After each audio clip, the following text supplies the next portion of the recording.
Hi! In front of me is HUAWEI P10 Lite, and today I would like to show you how you can disable Google Passwords Autofill. Begin by going into Devices Settings and scrolling all the way down to access Google section. Then tap on Autofill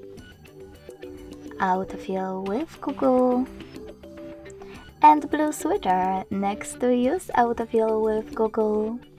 So when I click, as you can see, the sweater and all of those features are now gray. That means that autofill is disabled, but you can always enable it by tapping on gray sweater at the top. Thanks so much for watching. If you enjoyed this video, smash that like button, comment and subscribe. Bye!